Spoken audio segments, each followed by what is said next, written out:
நான் எப்போ லோவாக இருந்தாலும் இல்லை செம்ம டிப்ரெஷனாக இருந்தாலும் இல்லை செம்ம மைண்ட் ஃபக்கில் இருந்தாலும் இந்த கேரக்டரை இந்த சாங் கூட கம்பேர் பண்ணி நானே மைண்டில் எடிட் பண்ணி பார்த்துப்பேன். தென் அப்சல்யூட் சினிமாவாக மாறிடும். அதுவும் முக்கியமாக அந்த சாங்கில் வானத்தையே எவன் கிழிச்சிட்டு குதிச்சாலும் சாவுக்கு பயமுள்ள வெடிக்கட்டும் போரு அப்படின்னு ஒரு லைன் இருக்கும். அந்த லைனுக்கு எக்ஸாக்டாக ஏற்ற மாதிரி ஒரு சீனும் இருக்கும். ஒரு பெரிய மீட்டியார் வந்து வானத்துலேருந்து கீழே விழுந்துகிட்டு இருக்கும். பார்க்குறவங்க எல்லாமே அரண்டு போய் நிற்பாங்க. ஆனால் என் தலைவன் மட்டும் அதை பார்த்துட்டு, ஓ இதுதான் மீட்டியாரா, நான் இதை கிழிச்சதே இல்லையே அப்படின்னு அவரோட ஸ்வாட் எடுத்துக்கிட்டு பறக்க ஆரம்பிச்சு கிழிச்செறிஞ்சிருவாப்புல ரெண்டா.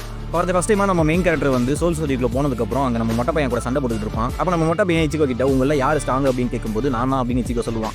அப்போ அவனோட கேப்டன் பற்றி ஒரு வார்னிங் மாதிரி ஒன்று கொடுப்பான். அந்த மூமெண்ட்டில் ஹைப் கிரியேட் ஆச்சு. தென் இச்சிகோ வெர்சஸ் கென்பாச்சி இந்த ஃபைட்டை பார்க்கும்போது என்ன பயங்கரமாக பில்டப் கொடுத்தாங்க, என்னமோ சப்பு முடிஞ்ச மாதிரி இருந்துச்சு அப்படின்னு தோணுச்சு. ஆனால் ஒரு மூமெண்ட் வரைக்கும் தான். அது மட்டும் இல்லாமல் தலைவன் எப்போலாம் சண்டைக்கு போறாரோ அப்போ கூட இருக்க லிட்டர்னல் கிட்ட நீங்கள் வராதீங்க, வந்தீங்க அப்படின்னா உங்களையும் சேர்த்து கொண்டுருவேன் அப்படின்னு ஒரு வார்னிங்கை கொடுப்பாரு. செம்ம சிரிப்பாக இருக்கும் அந்த மூமெண்ட். அண்ட் இதை எல்லாமே தாண்டி இன்னொரு ஃபேவரட்டான மூமெண்ட் என்ன அப்படின்னா, அங்கே இச்சிகோ அடிபட்டு ஃபீல் ஆகிட்டு இருப்பான். ஆல்மோஸ்ட் 95% ஃபீல் ஆனதுக்கப்புறம் அந்த சீல்ட உடச்சி போட்டு இப்போ எப்படா இருக்கு அப்படின்னு கேட்டுட்டு அவனை பிடிச்சி தூக்கி போட்டு வாடா சண்டைக்கு அப்படின்னு கூப்பிடுவாப்ல. பிகாஸ் தலைவனுக்கு சண்டை அப்படின்னா ரொம்ப ரொம்ப பிடிக்கும். அதுவும் தலைவனோட பாஸ்ட்ல அவர் சைல்டுஹுட்டா ஒரு இன்ட்ரோ ஒன்று வச்சிருப்பாங்க பாருங்க.